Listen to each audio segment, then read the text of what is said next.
Bonjour, nous avons pris le temps lors de la dernière vidéo d'explorer rapidement la plupart des hypothèses concernant le lieu et les conditions de la fameuse traversée du Yam Souf.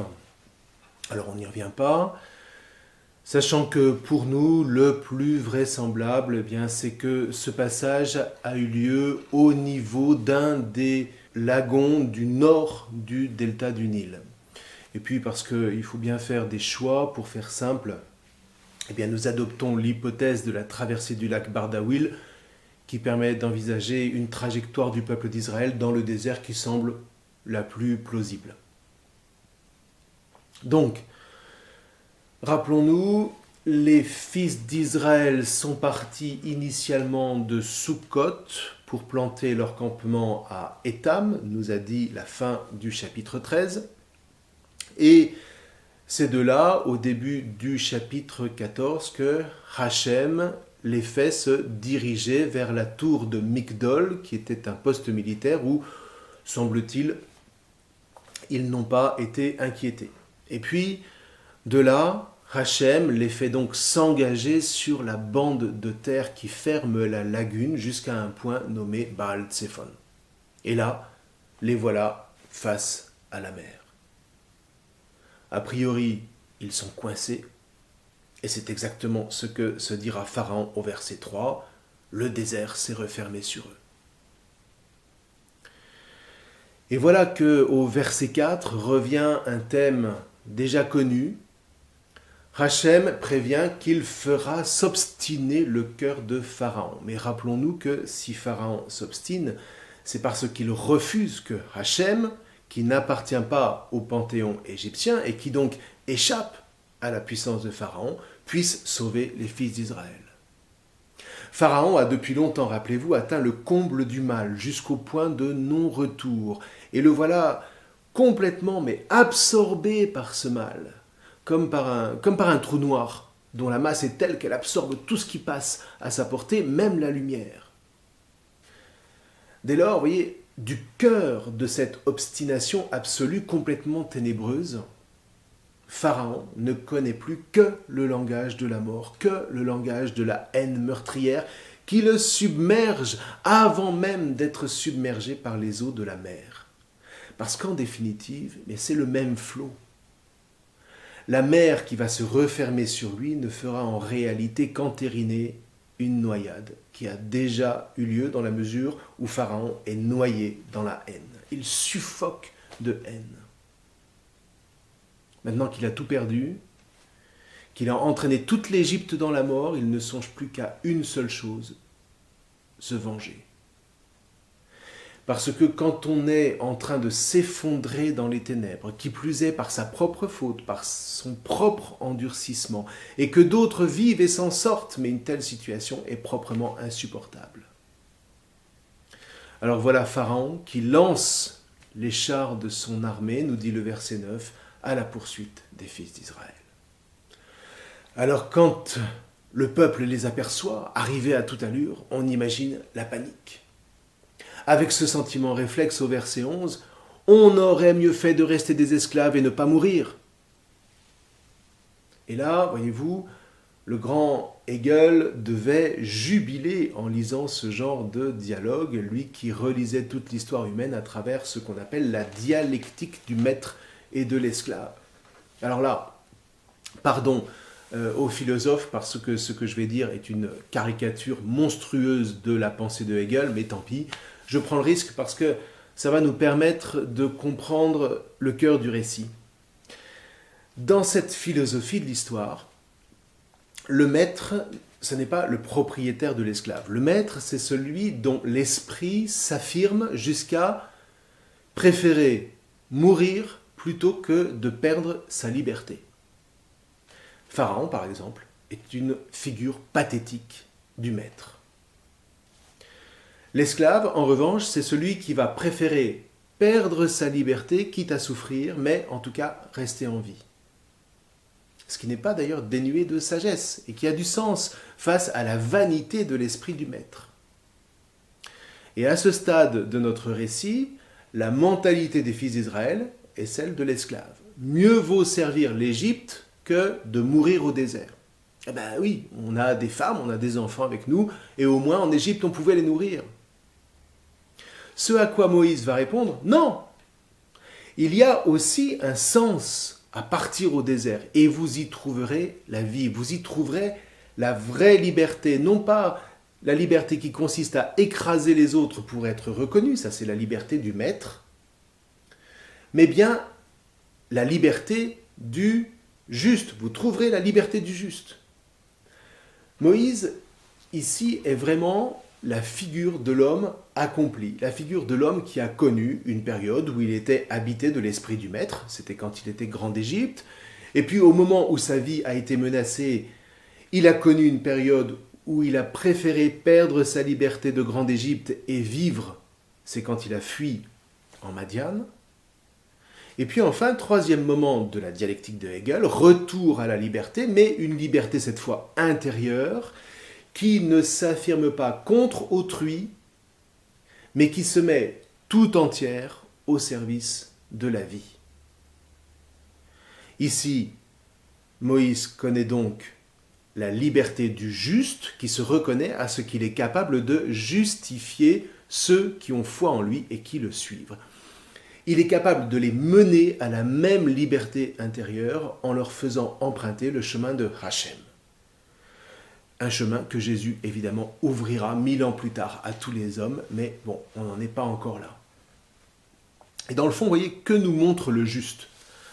Le juste nous montre que la vraie liberté est toujours possible pour ceux qui dépassent l'étape du maître et de l'esclave par la foi.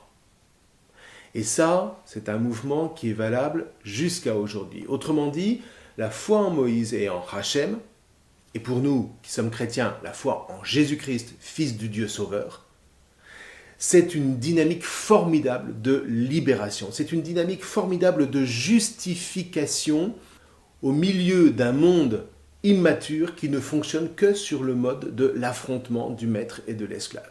Ce qu'on appelle habituellement la loi du plus fort.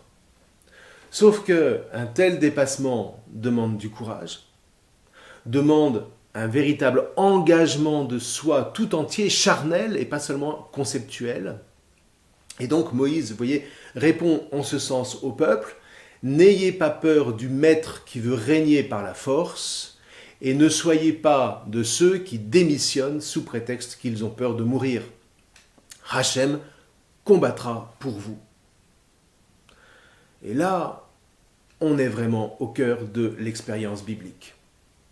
Il ne s'agit pas de se rassurer à bon compte, il ne s'agit pas de rêver à des jours meilleurs, ni de se bercer de promesses électorales qui ne sont jamais que les armes déguisées des maîtres contre les esclaves.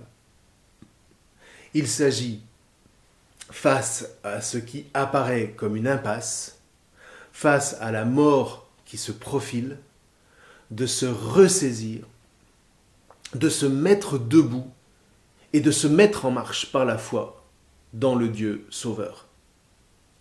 Et pour ça, il faut suivre son serviteur. Alors ceci dit, ça ne signifie en rien que la chose soit évidente. Moïse lui aussi va crier vers Hachem, qui n'est pas tellement tendre avec lui. « Pourquoi est-ce que tu cries vers moi? Lève ton bâton et tends la main. » Ouais, faut vraiment avoir la foi. Bon. En attendant, la nuée, cette fois, passe derrière le peuple pour le protéger des chars qui arrivent. Le récit parle ici de l'ange du Seigneur. Vous voyez, cette colonne de nuée, c'est vraiment une réalité spirituelle bien vivante. C'est Hachem qui manifeste sa puissance salvatrice.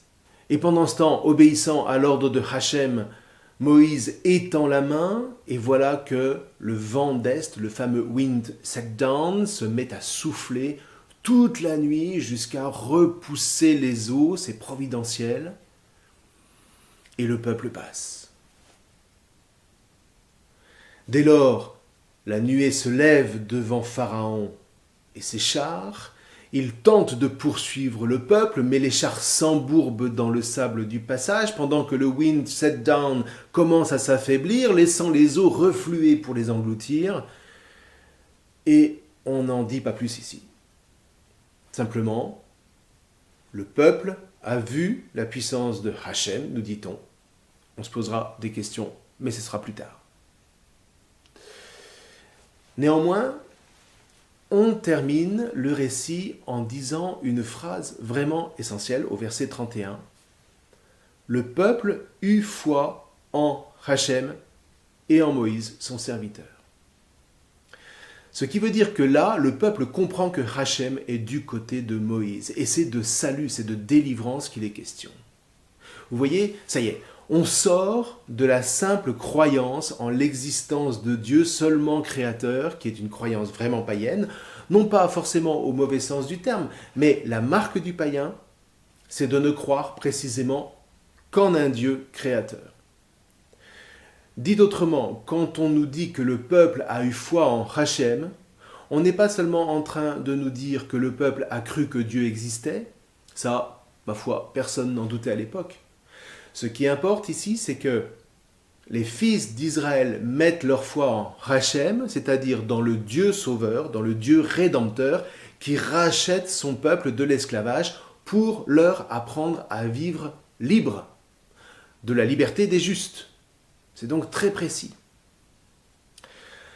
Alors maintenant, dire que le peuple a eu foi en Hachem et en Moïse, son serviteur, c'est bien désigner Moïse comme celui par qui Hachem a choisi de révéler son nom. De sorte que Hachem et Moïse sont complètement articulés l'un à l'autre, quasiment indissociables. Et là, on est en train quand même de nous parler d'un changement vraiment prodigieux. Jusqu'alors, quand on nous parlait de Dieu, Elohim, eh bien, ce Dieu intervenait dans l'histoire à chaque fois que c'était nécessaire. Rappelez-vous le déluge, Babel, etc. Mais il agissait seul. À partir de Moïse, bien sûr que Dieu continue d'agir, mais désormais c'est en tant que Hachem qui agit par l'intermédiaire des hommes qu'il convoque à la difficile mais si précieuse liberté. Et là, ça change tout.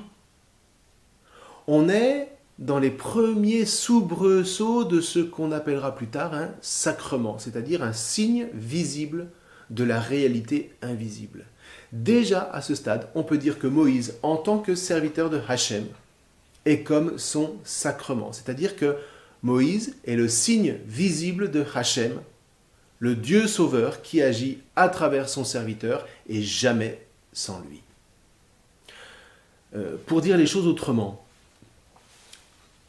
spontanément, dans une réflexion païenne comme celle des Grecs de l'Antiquité par exemple, la situation des fils d'Israël entrerait dans la catégorie de la tragédie.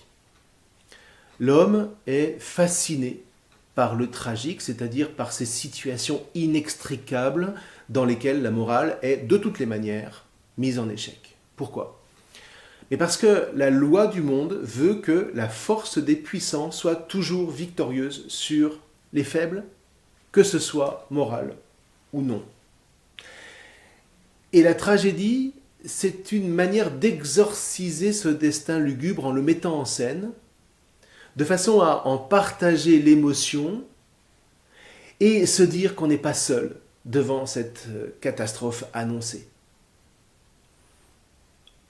Aujourd'hui, les films d'horreur ou les films de tragédie font exactement le même travail. Or, l'essence de la foi en Hachem et en son serviteur Moïse, c'est qu'une fois arrivé à ces situations d'impasse dans lesquelles nous jette la loi du plus fort, il peut y avoir une intervention salvatrice désarmant le monde. Ça veut dire qu'il y a une loi au-dessus de la loi du monde et c'est la Torah de Hachem transmise par Moïse. Voilà le cœur du récit de la sortie d'Égypte qui est au fondement de tout le reste. Un peuple, un jour, a fait l'expérience d'un Dieu dont la loi, la Torah, a vaincu la loi du monde, c'est-à-dire la loi du plus fort. Et ce peuple a voulu prendre le temps d'écrire le témoignage non seulement de ce qui s'est passé, mais surtout le témoignage du bouleversement charnel qu'il a vécu à travers cette expérience et dont il vit encore aujourd'hui. La Torah, de ce point de vue, est complètement prophétique, non pas au sens où elle prédirait l'avenir, mais au sens où elle reste éternellement actuelle et pertinente pour aujourd'hui. Ainsi, lire l'Écriture, la scruter, c'est découvrir cette pertinence pour aujourd'hui. Aujourd'hui, l'Écriture s'accomplit, dira Jésus à la synagogue de Nazareth. Et pour nous, vous voyez, chrétiens, c'est vraiment par le Christ que l'Écriture s'accomplit, de sorte que nous sommes envoyés dans le monde pour proclamer cette libération toujours possible pour ceux qui s'attachent au Christ par la foi. Or, cette formidable nouvelle s'enracine précisément là, dans le récit de l'Exode au chapitre 14, au moment de la sortie d'Égypte. Reste que le peuple à ce stade n'est pas au bout de ses peines, mais nous verrons cela la prochaine fois. Je vous souhaite une très bonne lecture de ce chapitre 14 de l'Exode. Je vous remercie.